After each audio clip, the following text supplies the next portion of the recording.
life story of Roger and Darlene McCrum covers a span of 45 years of missionary service in Africa. It all began on the 14th of August 1973, when they were joined together in marriage. Immediately, the McCrums began raising their support to become church planters with Baptist International Missions. During their time of ministry in Africa, the Lord enabled the McCrums to help establish 4 churches.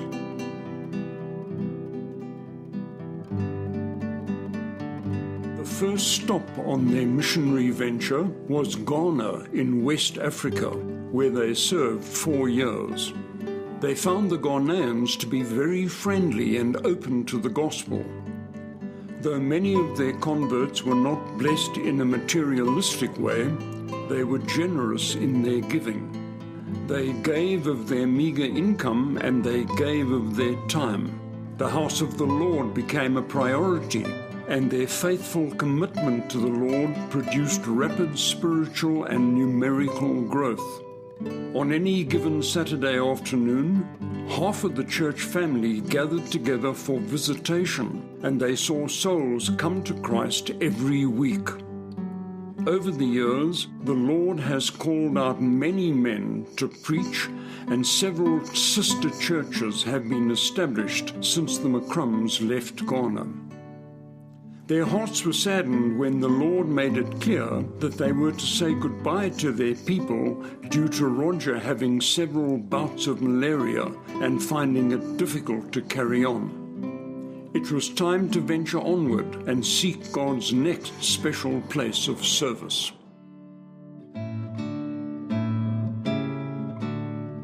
After waiting on God for several months, the Lord made it crystal clear that He was calling them to South Africa, where they would spend the next 38 years.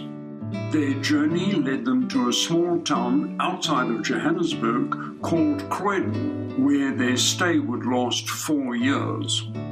The work in Croydon had a slow beginning, as many thought they were a strange cult, having meetings in the garage and not a proper church building. However, one by one, God opened the hearts of their neighbors, and the church began to multiply. They soon began to give generously, and within 2 years, they had a beautiful church building. The attendance increased 30% overnight, as people knew Roger and Darlene were there to stay. They witnessed God calling out 7 pastors and missionaries during their short stay.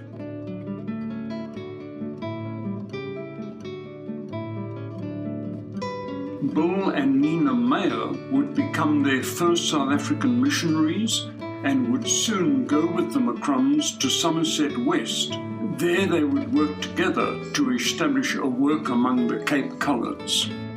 Although their South African co-workers, Bill and Nina, were novices when it came to the ministry, they were encouraged to take the lead in this church plant, while Roger mentored them by remaining in the background. God blessed, and this strategy worked well. Within a few weeks, the home in which they were meeting had standing room only. After a couple of years, the Lord led Roger and Darlene back to Croydon, where they had laboured earlier. During their absence from the Macassar church under Bill's leadership, the work multiplied, and the Lord blessed with many becoming leaders equipped for the ministry. During his 30-year ministry in this location, Bill and his wife have planted and assisted in planting 4 indigenous churches. Hundreds of souls have been saved during this time, and these sister churches are all shepherded by South Africans, without the assistance of American missionaries or funds. They all have a vibrant missions program and have become a testimony for others to follow.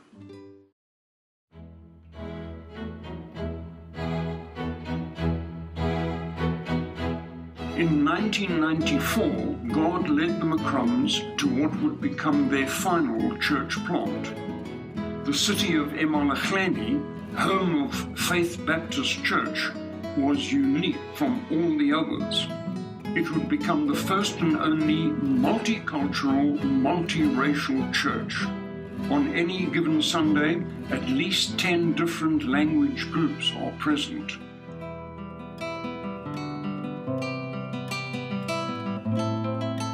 One of the major areas of growth they have witnessed over the years is the breaking down of the walls of prejudice and racism. After several years of grounding in the Word, their believers have become one happy family. In the last couple of years, they have seen the Lord draw many hungry souls to the church in search of the truth.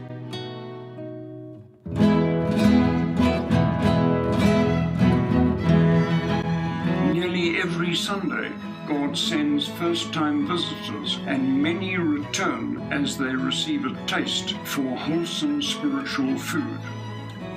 Last year, their first missionary was ordained, Pastor Stembiso Mahlangu, and he is busy establishing his first church plant. God has called out other men who are also serious about the gospel ministry. The present building is bursting at the seams, and plans have now been drawn up to increase the size of the building to accommodate numerical growth. Primarily due to poor health, the McCrums have left their church planting days behind and have settled permanently in the States. They begin a new chapter by serving in their home church wherever needed at Faith Baptist, Fredericksburg, Virginia, under Pastor Kurt Skelly. This new chapter in their lives also enables them to spend quality time with their children and grandchildren. Over the past 14 years, Roger and Darlene have had the joy of serving with their son David and his family. The church plant in South Africa continues to move forward under David's leadership. In closing, Roger and Darlene would like to thank each one of their supporters for their faithful investment in hundreds of lives for eternity.